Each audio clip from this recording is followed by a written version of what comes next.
Your Excellencies, distinguished guests, ladies and gentlemen, good morning, and welcome you all to the opening session, Innovating for a Blue Tomorrow. I would like to thank our host, the Ministry of Climate Change and Environment, for inviting us here today. And also, I would like to thank the UN Ocean Conference, specifically as in the lead-up to UNOC 3, Goumbook and the MENA Ocean Initiative have been mandated by the Presidential Special Envoy of France to mobilize the region. I'm honored to moderate this distinguished panel today, so allow me to introduce you to our speakers. We have His Excellency Majid Al Suwaidi, CEO of Altérra Fund. We have His Excellency Mr. Ashok Adiceam, General Delegate and Deputy Special Envoy for the President of France for UNOC 3. His Excellency Max Fontaine, Minister of Environment and Sustainable Development for Madagascar, and His Excellency Flavien Joubert, Minister for Agriculture, Climate Change and Environment, Seychelles. So, let's go straight into UNOC. Mr. Adiceam, so why the World Government Summit is setting the stage for mobilizing efforts on climate? How do you see the next 6 months leading to UNOC shaping international collaboration on ocean sustainability? Thank you very much, and congratulations to all of you for being present and for this World Government Summit here in Dubai. It's 3 months that we have, not 6. Oh, yes. So we're counting the days. And in these last days of mobilization, after 18 months throughout the world with the UN agencies, because this is a multilateral rendezvous, which starts on 9th of June and finishes on Friday, the 13th of June. What we have envisaged, France and Costa Rica, with the UN and with the 193 countries of the UN, and with specific regional outreaches, including one here, and thank you very much, Tatiana, for the work you've been doing in the Middle East, is to come up with a program with a very focused objective, which is a triangle of priorities: ocean finance, ocean governance, and science. And with these 3 priorities, we have curated, I would say, with the UN, a program which is the menu on that week, which is the UN menu, I would say, for all the countries to come and commit, to engage, to mobilize beyond the manifestos, beyond gatherings and debates, with very concrete action. And there's no action, as I was saying, Your Excellency, without money. So we have first decided to organize, just before the conference starts, with Monaco, this Blue Economy and Finance Forum, which will rally, and I like your word, Your Excellency, we've been discussing before, rally the stakeholders of this blue, sustainable economy and finance. That's 1. 2 is we are organizing, just before the conference as well, this Congress, which will rally 2,000 scientists from the world over, and we hope to come out with not only recommendations but outcomes, with, for instance, an IPCC for the ocean, which is called the International Panel for Ocean Sustainability, with the digital twin for the ocean, which would rally again through data, engineers, and also scientists from the world to predict better the ocean's behavior in the next 20, 30, 100 years. And third, we're going to organize the first ever World Summit of coastal regions facing sea level rise, which is not only a threat, which is a reality, but in front of that reality, you have to come up with solutions which are very technical, but which are very existential for the populations living in coastal areas. So it's a very concrete program that we have prepared with all the stakeholders throughout the world. We thank this part of the world to be mobilized, and we hope to have you. And I would like to salute my colleagues and Your Excellencies ministers from the Indian Ocean who are here, because we have also you know, France is also present in the Indian Ocean with La Réunion, and we are committed also to bring all the stakeholders from all the ocean basins together in Nice in June, and we hope to see you all there. Thank you very much, Mr. Adiceam. So you've been talking and focusing on mobilizing governments, private sector, and financiers. I would like to bring in His Excellency Max Fontaine, Minister of Environment and Sustainable Development for Madagascar, to tell us more about how do you embed ocean and coastal resilience through policies and blue economies. Well, thank you very much for organizing this panel. For Madagascar, coastal resilience is a matter of survival when you know that we are the 4th largest island on Earth. And our president, André Adzuel, always say that, and I've said it yesterday also, that we have turned our back for too long to the sea while we are in the middle of the Indian Ocean, you know, and ocean can really allow us to bring a development. Let's talk about Seychelles, for instance, or our brothers. Like, I know that in Seychelles, fisheries, for instance, bring up to maybe 1/3, 30% of the GDP. While in Madagascar, it only contributes to 5 to 7% of the GDP. That really just shows that we are not optimizing our coastal potential. So you talked about governance, about the politics. Madagascar, in the past 5 years, have really taken a lot of strong measures. Just to tell you, we are a signatory of the Sydney premises of the 30 by 30. Actually, we have 25% of our land and seas that are protected. And we are really confident in the fact that by 2030, we will achieve the 30% of our lands and seas that will be protected.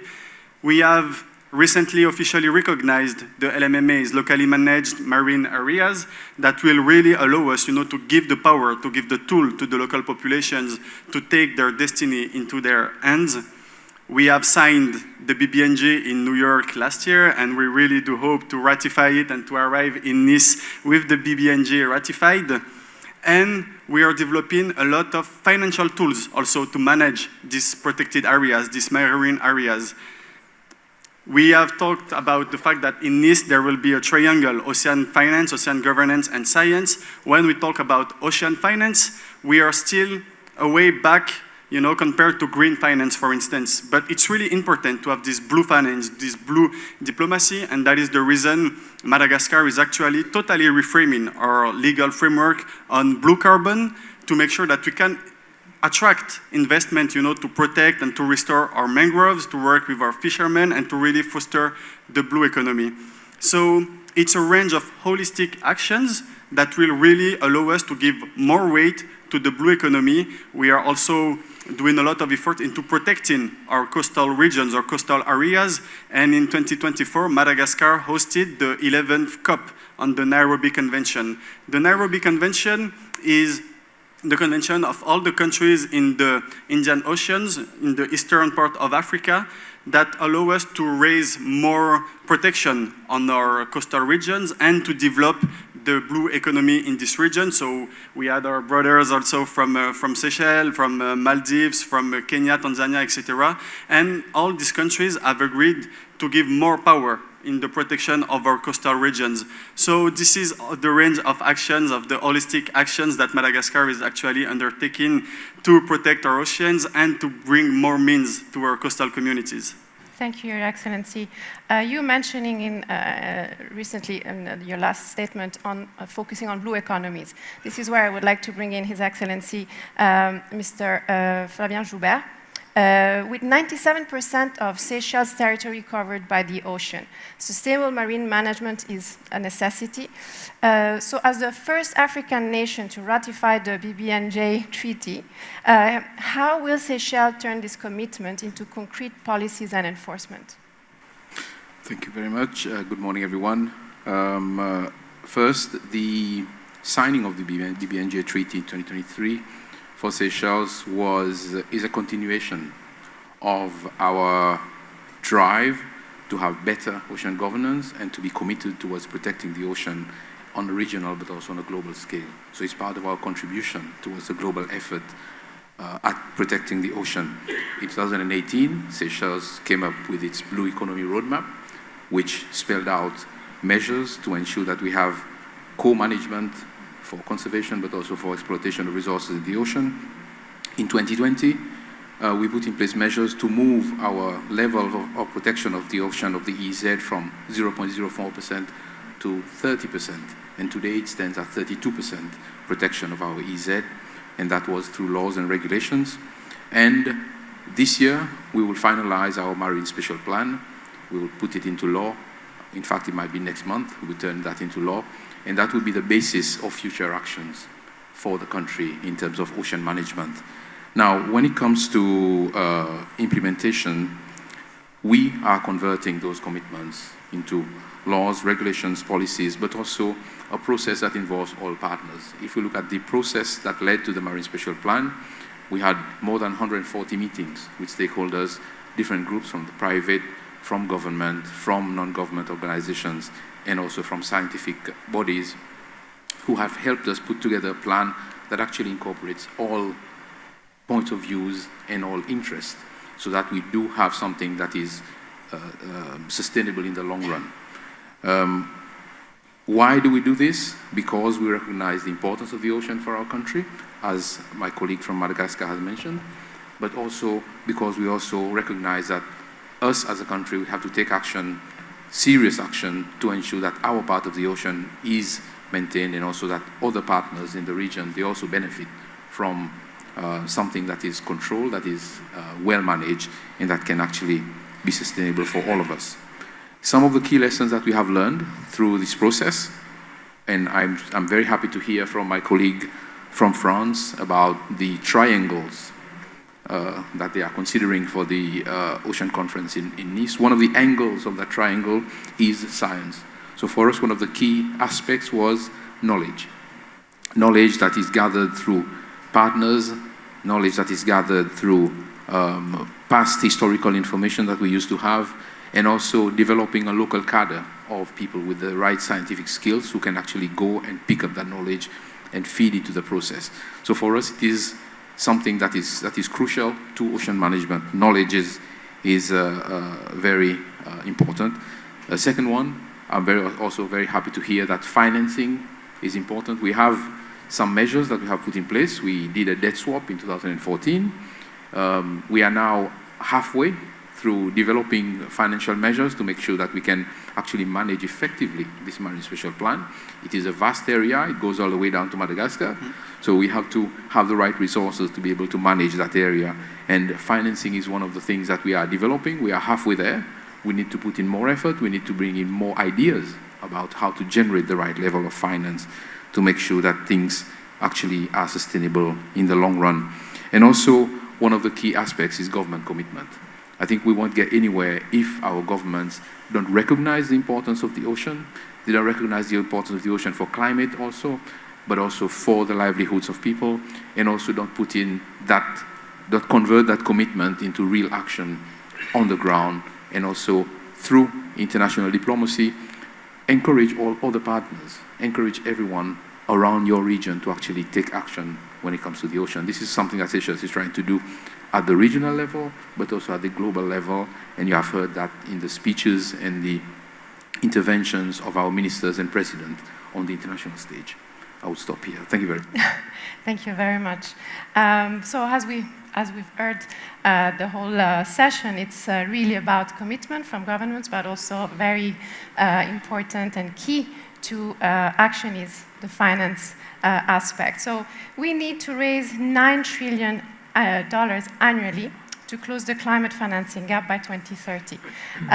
Your Excellency, you're the CEO of the fund Altérra that was launched at COP28. Altérra has an ambitious goal of mobilizing $250 billion for climate action by the same year. Can you tell us more?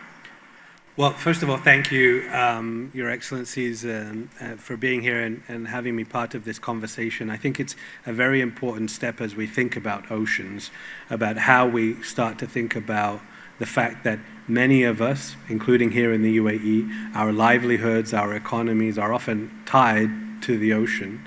And as we discussed at COP28 and in conferences since, the only way we're really going to be able to tackle the challenges of climate, of sustainable development, is through creating opportunity for those people who live in those environments or those areas. Yeah.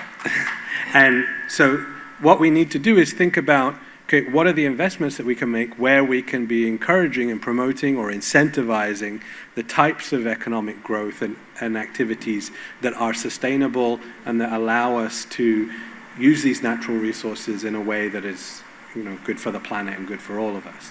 And that's where Altérra comes in. A lot of people think of Altérra as a renewable energy fund. And in fact, we are, but we are also more than that, in the sense that renewable energy makes up 2/3 of global emissions, so obviously that's where we put a lot of investment. But in fact, we invest across 4 different pillars. One is clean energy. The second is industrial decarbonization, so how are we doing things in a more clean and sustainable way? The third is climate technology, so how are we using technology to reduce emissions or to be more sustainable in our activities? And the last is what we call sustainable living. And this is where across different sectors, across different areas, how are we thinking more creatively about how we engage and use our natural resources in a more effective and efficient way? It can be around oceans, it can be around agriculture, it can be around water, it can be around great housing. And we as Altérra are looking at how can we invest in those sectors and how can we promote development. And that's where innovation is really important. So far, we know that there are nascent industries, there are nascent sectors, but what we are about at Altérra is scaling. How can we take those sort of initial projects or showpiece projects and start to scale them so they can really move the needle in our economies and make a difference in people's livelihoods. And that's where we've started out as a fund of funds. I think you mentioned we're a 30 billion fund looking to mobilize 250, and why is that important? That's important because of that idea of producing scale. We think every day about how does one of our dollars mobilize more. So how do we work with the local economy? How do we work with governments? How do we work with organizations like the World Bank and others to generate economic prosperity? Because coming back to the point I made originally, if we can't show pathways for people that make sense, that allow them to develop and grow their economies, then we're never going to be able to do this. And where are the bulk of emissions in the future? They're in the global south. So how are we focusing on mobilizing finance to these areas? And that's why this conversation is really, really important. Thank you so much. And also thank you for reminding us about the importance of collaboration and coming together. And I think also this climate forum is about this, and specifically, hopefully all of us coming to the UN Ocean Conference in Nice will definitely help us through science, through finance, but also through diplomacy. And this is where we all play a very important role. I have a last question, if time allows, very brief, but I would love to ask you the question on what do you see beyond UNOC 3? Because as you said, it's just in 4 months. So it's coming soon, and 2030 is coming soon. So what are you looking at beyond UNOC? Yes, of course, please. The new frontier. We believe not only that the narrative has to be more positive, more than the narrative, it's the perspective that we have to give ourselves. And we as humanity, what is the future of this planet, which is constituted by 72.8% of ocean? And ocean is climate, ocean is life, ocean is food, ocean is 90% of international commerce. So all the, I would say, what is at stake in the climate, what is at stake in biodiversity is at stake in the ocean. So our quest is to work all together on this new frontier for innovation, new frontier for research, new frontier for prosperity. And I'm very touched that we have been speaking here through finance about people, through finance about livelihoods and coastal communities, because that's the heart of what we're doing, and that's the future and the perspective that we have to offer and discuss in Nice. So I would say that's the new frontier, that's the breakthrough that we want to achieve after Nice. Thank you, Ms. Adiceam. Your Excellencies? I would go first. So, really briefly, I would say that we are expecting from Nice a strong declaration or a strong commitment on recognizing the way that ocean impact our lives as humankind and how in our daily lives we need oceans. We need the clean oceans, oceans that are well governed, oceans that are well protected, because so many people on this planet depend on the ocean, and too often we forget about that. Thank you. Please. Well, we attend many conferences. We've done that many times, and all countries in the room, you know, you've attended conferences. And the question we ask ourselves after all those big conferences is, what is going to come out of it, and how do we ensure that each of us, we do something after the discussions and the commitments that we have made in plenary.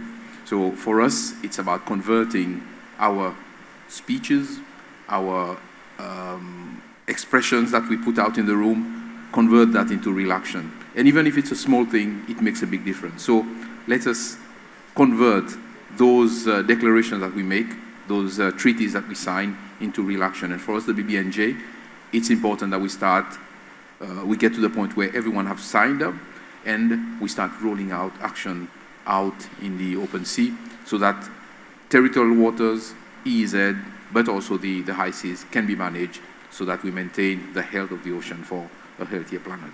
Thank you. Thank you so much. Your Excellency. I think that it'll be very important to see what comes out of the conference in the sense of how do we take that next step. What I loved from our conversation back is that we're starting to look at oceans and other areas the same way we looked at climate at COP28. How do we change the narrative? So often in these conferences, we're always talking about what we're taking away from people rather than talking about what we're going to give people and how we're going to make their lives better. And I think that you see that change really start to happen in the types of meetings and conferences that we have. How are we creating new opportunities? How are we giving people new technologies?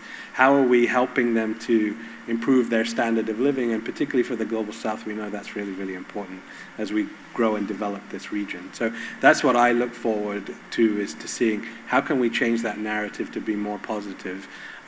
That's what we do here in the UAE. We look at challenges and see how do we make that into an opportunity, and I think that's really great to see that happening in other fora.